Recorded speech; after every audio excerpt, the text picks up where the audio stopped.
It's time.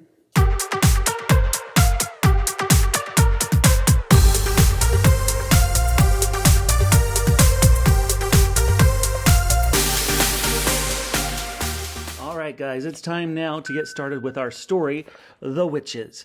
Now remember, you need to pay very close attention because not only will this book help save your life from real witches, you need to pay close attention because you are going to be answering some very important questions at the end. Now, you do need to use complete.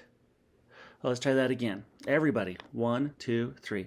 You will be answering each and every question with complete sentences. Now, I ask you to restate the question. Why is that? Well, not only do I want you to know what you're answering, but I want to be able to read that answer to know what question you're answering.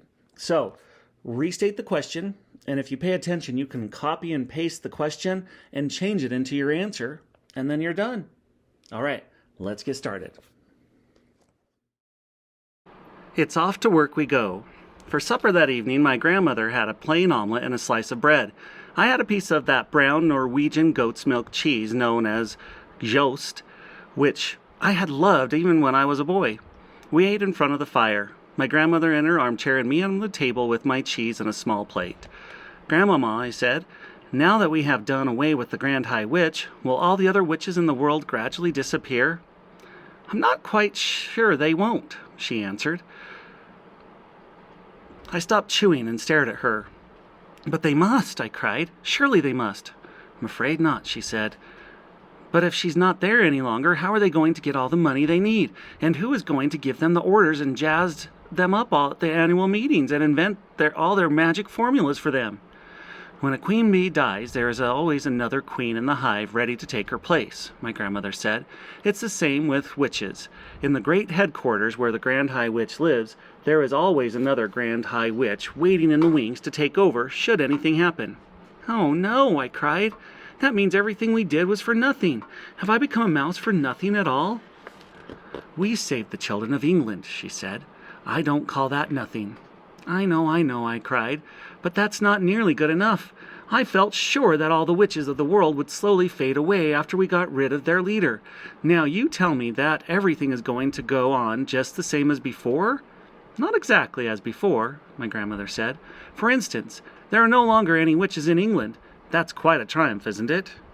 "But what about the rest of the world?" I cried. "What about France, Holland, and Germany? And what about Norway?" "You must not think I've been sitting back and doing nothing these last few days," she said. "I have been giving a great deal of thought and time to that particular problem." I was looking at her face when she said this, and all at once I noticed that the little secret smile was beginning to spread slowly around her eyes and the corners of her mouth. "Why are you smiling, Grandmama?" I asked. "I have some rather interesting news for you," she said. "What news? Shall I tell it to you right from the beginning?" "Yes, please," I said. "I like good news."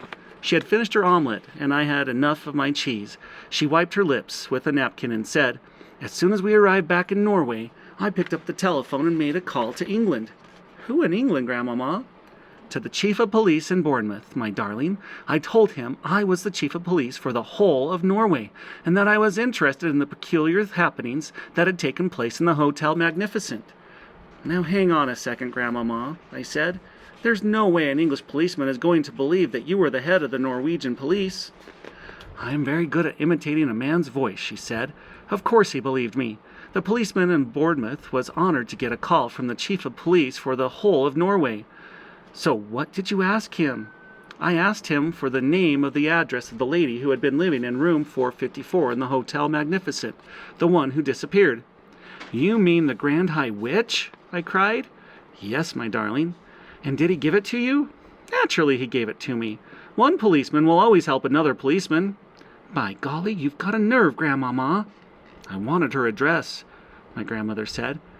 "But did we know her address? Did he know her address?" He did indeed. They had found her passport in her room, and her address was in it. It was also in the hotel register. Everyone who stays in a hotel has to put a name and address in the book.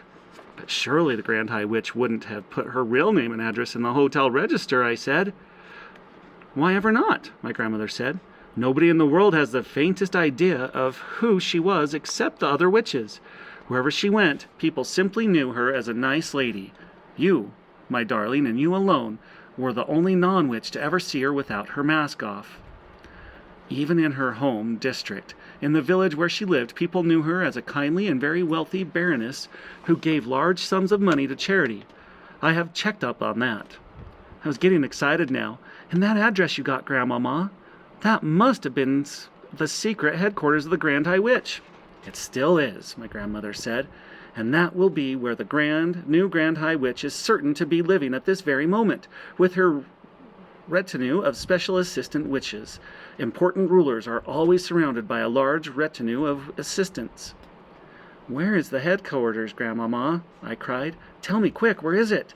It is a castle, my grandmother said, and the fascinating thing is that in that castle will be all the names and addresses of all the witches in the world. How else could a Grand High Witch run her business? How else would she be summoned by the witches of the various countries to their annual meetings? Where is the castle, Grandmama? I cried impatiently. Which country? Tell me quick.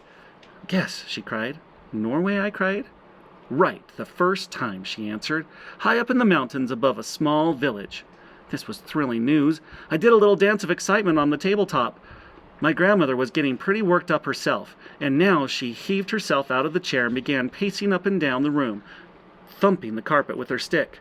So we have work to do, you and I, she cried out. We have a great task ahead of us. Thank heavens you are a mouse.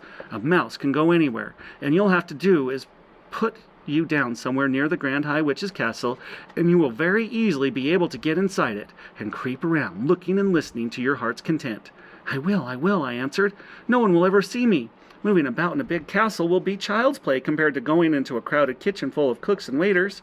You could spend days in there if necessary, my grandmother cried. In her excitement she was waving her stick all over the place, and suddenly she knocked over a tall and very beautiful vase that went crashing to the floor and smashed into a million pieces. Forget it, she said. It's only mean. You could spend weeks in the castle if you wanted to, and they'd never know you were there. I myself would get a room in the village, and you could sneak out of the castle and have supper with me every night and tell me what was going on. I could, I cried, and inside the castle I could go snooping around simply everywhere. But your main job, of course, my grandmother said, would be to destroy every witch in the place. That really would be the end of the whole organization. Me destroy them, I cried. How could I do that? Can't you guess, she said. Tell me, I said. Mouse maker, my grandmother shouted. Formula 86 delayed action mouse maker all over again. You will feed it to everyone in the castle by putting drops of it into their food. Do you remember the recipe, don't you? Every bit of it, I answered. You mean you were going to make it ourselves? Why not? She cried. If they can make it, so can we. It's just a question of knowing what goes in it. Who's going to climb up the tall trees to get the Gruntel's eggs? I asked her. I will, she cried. I'll do it myself. There's plenty of life yet in this old dog. I think I'd better do that part of it, Grandmama. You might come a cropper. Those are just details, she cried, waving her stick again.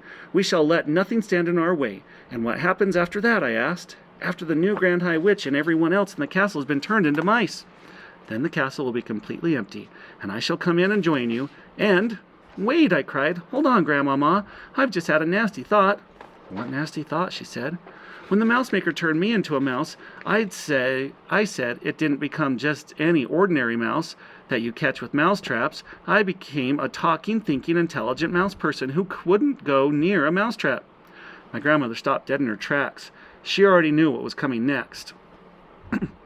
Therefore, I went on, if we use the mouse maker to turn the new Grand High Witch and all the other witches in the castle into mice, the whole place will be swarming with the very clever, very nasty, very dangerous, talking, thinking mouse witches.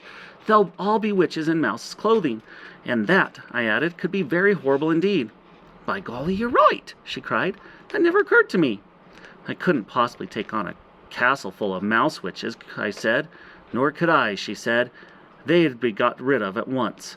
They'd all have to be smashed and bashed and chopped into little pieces exactly as they were in the Hotel Magnificent. I'm not doing that, I said. I couldn't anyway. I don't think you could either, Grandmama, and mousetraps wouldn't be the slightest use. By the way, I added, the Grand High Witch who did me in was wrong about mousetraps, wasn't she? Yes, yes, my grandmother said impatiently, but I'm not concerned with that Grand High Witch. She's been chopped up long ago by the hotel chef. And at the Grand High Witch we've got to deal with, the new Grand High Witch we've got to deal with now. The one up in the castle and all of her assistants. A Grand High Witch is bad enough when she's disguised as a lady, but just think of what she could do if she were a mouse. She could go anywhere. I've got it, I shouted, leaping about a foot in the air. I've got the answer. Tell me, my grandmother said. The answer is cats, I shouted. Bring on the cats. My grandmother stared at me. Then a great grin spread all over her face, and she shouted, It's brilliant! Absolutely brilliant! Shove a half-dozen cats into the castle, I cried, and they'll kill every mouse in the place in 5 minutes. I don't care how clever they are. You're a magician, my grandmother shouted, starting to wave her stick about again. Look at the vases, Grandmama. To heck with the vases, she shouted. I'm so thrilled. I don't care if I break the lot. Just one thing, I said. You've got to make absolutely sure I'm well out of the way before you put the cats in. That's a promise, she said. What will we do after the cats have killed all the mice? I asked her. I'll take all the cats back to the village, and then you and I will have the castle completely to ourselves. And then, I said, then we shall go through the records and get the names and addresses of all the witches in the whole wide world. And after that, I said, quivering with excitement, after that, my darling, the greatest task of all will begin for you and me. We shall pack our bags and go traveling all over the world. In every country we visit, we shall seek out the houses of where the witches are living. We shall find each house one by one, and having found it, you will creep inside and leave it with your deadly drops of deadly mouse maker in the bread, or in the cornflakes, or the rice pudding, or whatever food you see lying about. It will be a triumph, my darling, a colossal, unbeatable triumph. We shall do it entirely by ourselves, just you and me. That will be our work for the rest of our lives. My grandmother picked me up off the table and kissed me on the nose. My goodness, goodness me, we're going to be busy these next few weeks, and months and years. I think we are, I said, but what fun and excitement it's going to be. You can say that again, my grandmother cried, giving me another kiss. I can't wait to get started.